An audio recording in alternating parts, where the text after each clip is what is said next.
sur ce passé, nous sommes appuyés pour mieux affronter l'avenir. Je suis avec quelqu'un qui connaît pas mal le Cameroun et qui est présidente d'une fondation. Vous allez être surpris. Bonsoir madame. Bonsoir, merci beaucoup. Bienvenue sur la Jordan Secret TV. Comment vous appelez? Je m'appelle Rebecca Ticlet.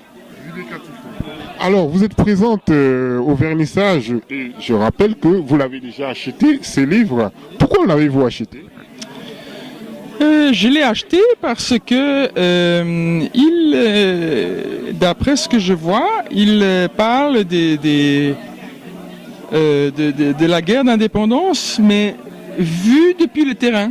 C'est-à-dire finalement complètement dépolitisé comparé à d'autres ouvrages tels que Cameroun, qui est plutôt une collection de documents extrêmement importants, ou Main basse sur le Cameroun, qui est plutôt un pamphlet. Ça, c'est un roman, donc, c'est romancé, disons donc. Ça raconte comment les gens ont vécu la guerre d'indépendance sur place, parce que beaucoup de ces gens sont encore vivants aujourd'hui. Vous avez déjà entendu parler de l'acteur principal de ce livre, Oumniobé? Bien sûr que j'en ai entendu parler. C'est le père des c'est le père. C'était le père de ce qui devait être l'indépendance du Cameroun.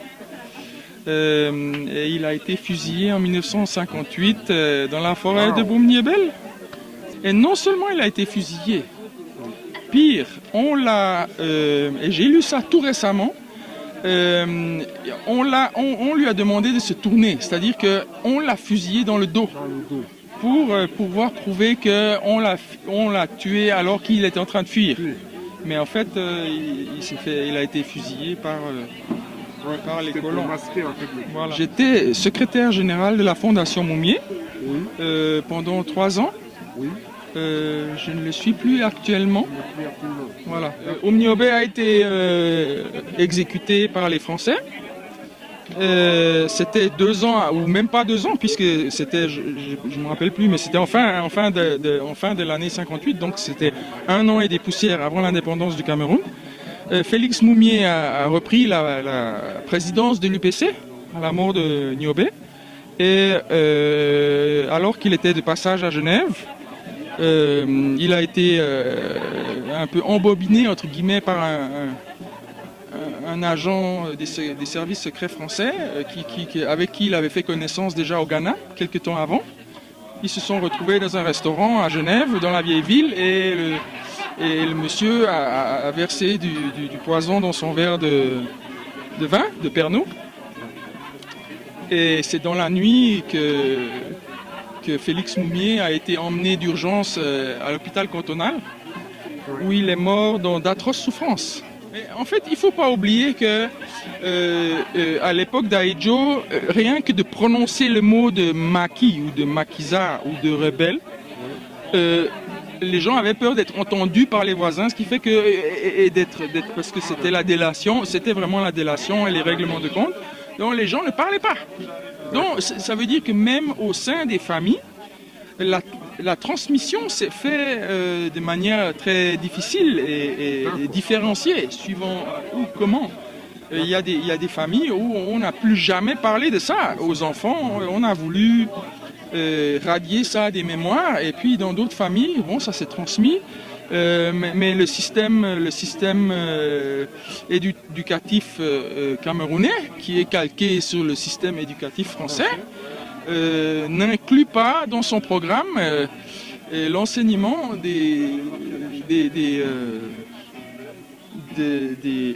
qu'est-ce qu'on peut dire, les héros de l'histoire, des héros historiques du Cameroun. Et d'ailleurs, la tombe d'Oumniobé, c'est une tombe qui est complètement envahie par les herbes. Quand on fait une photo comme ça, on voit juste un champ. Il faut s'approcher à côté pour voir qu'il y a une tombe. Et la tombe, bon, Félix Moumié, c'était différent parce qu'il a été inhumé en Guinée. Il a été inhumé en Guinée et sa tombe avait été spoliée, c'est-à-dire qu'on a enlevé sa dépouille. Quelqu'un a enlevé sa dépouille et puis voilà, sa dépouille a disparu. Et ça, c'était justement une des tâches que j'avais voulu qu'on accomplisse à la Fondation Mounier, c'était de repartir en Guinée sur la trace de la dépouille de Mounier pour savoir un peu mais qu'est-ce qui s'était passé, pourquoi est-ce qu'il a disparu, qui avait intérêt à ce qu'il disparaisse, etc. Et Ernest Ouandié aussi, sa tombe, c'est une tombe vraiment envahie par les herbes où il n'y a pas grand-chose, quoi. Donc c'est aussi ça. C'est aussi ça. C'est le fait de vouloir radier une partie de l'histoire camerounaise des esprits, qui est très grave politiquement, qui est très grave pour moi, qui est très grave. Moi, je vis en Suisse où, voilà, c'est pas un exemple. Je ne vais pas faire une comparaison parce que, bon, on ne peut pas faire de comparaison, mais disons, pour moi, c'est doublement scandaleux parce que j'ai l'habitude que nos héros nationaux, que les héros nationaux soient sont valorisés, qu'il y ait des statues, qu'il y ait des rues qui portent leur nom, des places dans les villes, etc. Ce qui n'est pas le cas. Voilà, nous venons d'écouter avec beaucoup d'émotion notre histoire. Notre histoire, je ne l'avais certainement pas connue comme ça, je ne la connaissais même pas. Et je peux dire que j'ai compris beaucoup de choses. Et vous aussi, j'espère que vous avez compris un peu quelque chose sur votre histoire. Vous, chers Camerounais, vous, chers jeunes, aujourd'hui c'est votre fête. Cette émission vous est dédiée pour que vous puissiez avancer. Merci, c'était Jordan Balocoq. Nous sommes toujours dans le vernissage de Confidence avec Max Lobey. BeatStars.com